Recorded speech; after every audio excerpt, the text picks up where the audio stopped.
In this video, we are going to talk about the 4 standards in our measurement unit for first grade.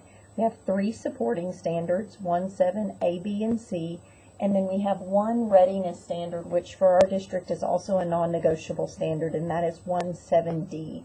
So let's talk about each of these. First of all, in this unit, there are 2 standards from kindergarten that directly support what we have to do in our measurement unit. So that is K7A, where students are expected to identify measurable attributes like length, capacity, and width, and K7B, where students compare the measurable attributes of 2 objects like longer, shorter, or the same length, holds more, holds less, holds the same amount, weighs more, weighs less, weighs the same amount. So they're comparing one of the 3 measurable attributes that they learned in K7A, which is length, capacity, and weight. So using that information, then in first grade, we learn to measure objects. So this is 1-7A. We're using tools, use measuring tools to measure the length of objects. So we're only focusing on length. And we're reinforcing, here's a phrase for you that kids don't need to know, but you need to understand, the continuous nature of linear measurement.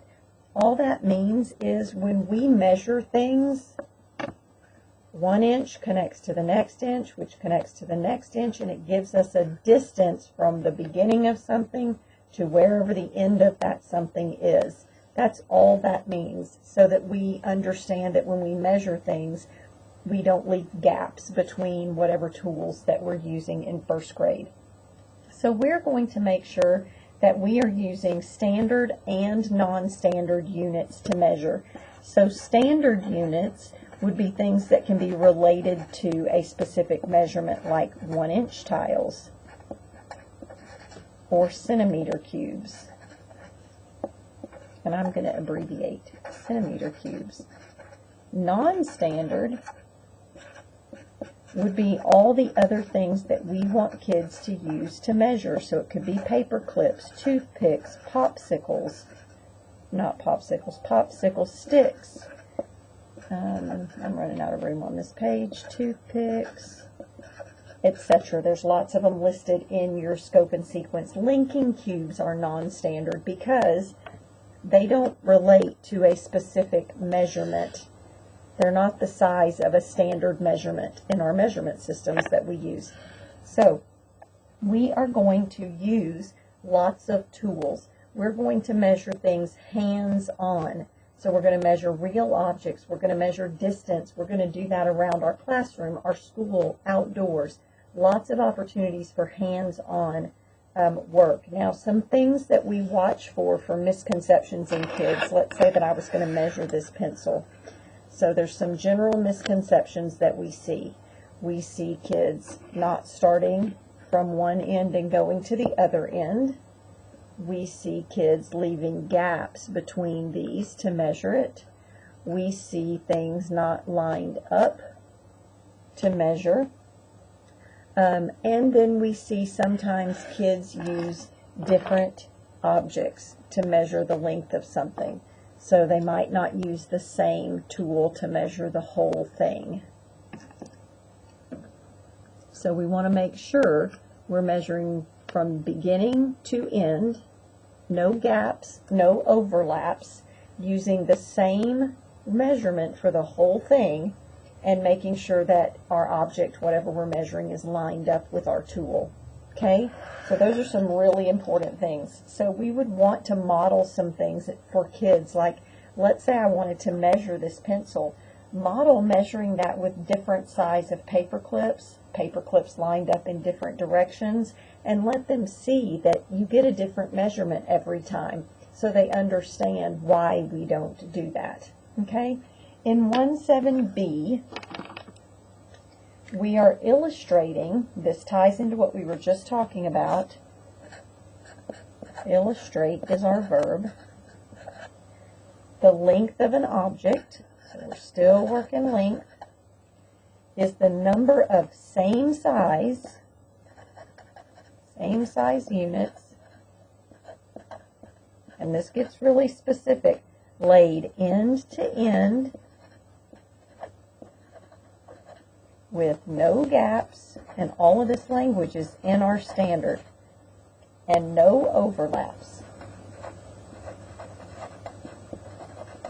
So we're teaching students to understand how to measure, and that we go from one end of the object to the other. No gaps, no overlaps, and we have to use the same size unit. So this builds on that understanding that we talked about in 1.7a.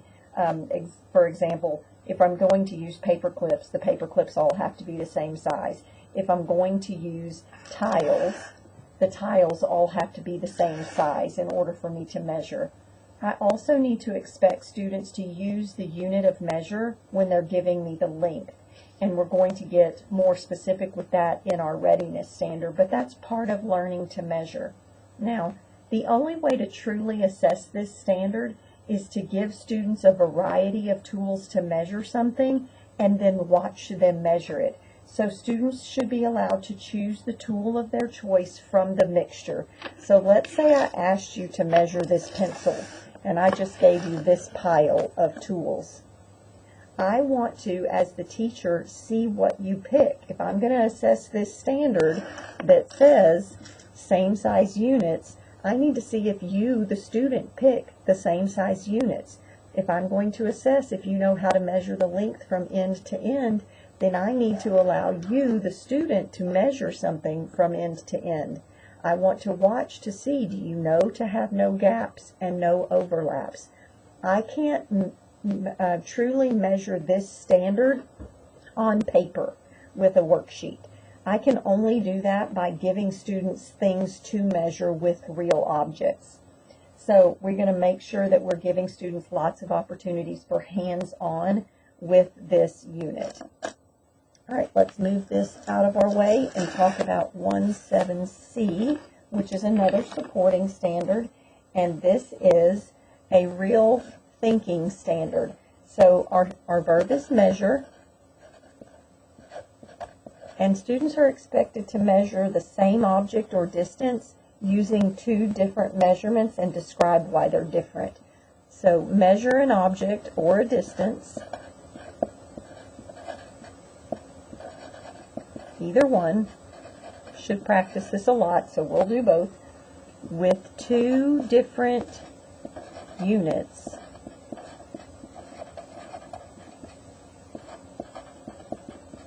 And then here's the key of this whole standard: describe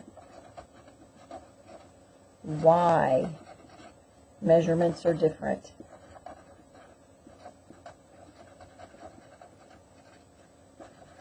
Now let's talk about what that looks like. Describe why the measurements differ. So if I chose to measure this pencil with centimeter cubes, let's see if I can unmix them from all of my mess that I had earlier. If I decide to measure this with centimeter cubes, let's get some more.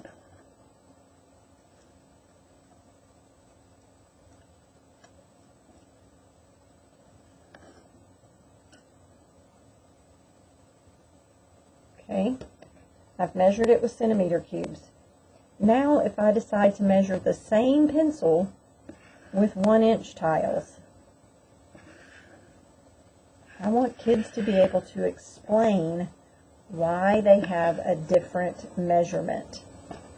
What we want them to understand is that the bigger the tool that they use, the fewer it takes. The smaller the tool, like these centimeter cubes, it took a whole lot more because they're smaller. The smaller the tool, the smaller the unit, the more it takes to measure something. The bigger the unit, the fewer it takes to measure something. So that's the understanding we need students to develop in this standard. Now, our last standard is 1.7d, and it is our readiness standard. And this is really key. That's why it's one of our non-negotiables. Students are to describe a length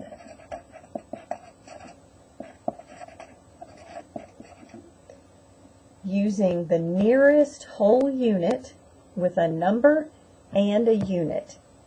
So describe the length of an object or distance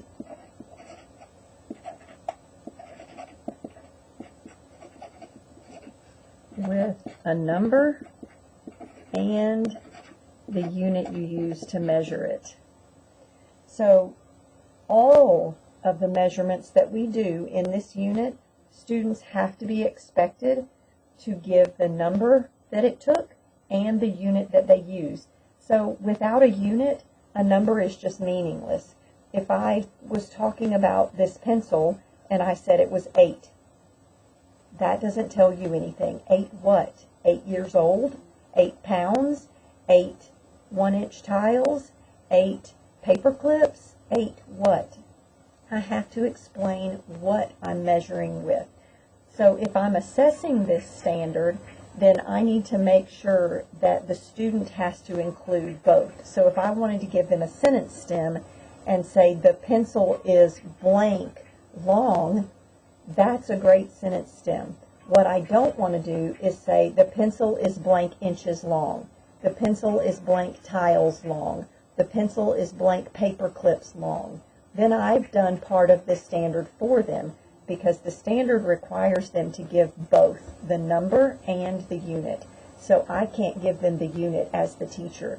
I need them to give it to me. Now notice part of this standard says to the nearest whole unit. So if we go back to our pencil example that we were just using a minute ago, I'm going to move this up here. This pencil is not exactly 8 1-inch tiles long, but it's about 8 1-inch tiles long. So kids need to understand that not every object is going to have an exact whole number of units long, so they can describe it as about how many long it would be, or it's close to 8 tiles long.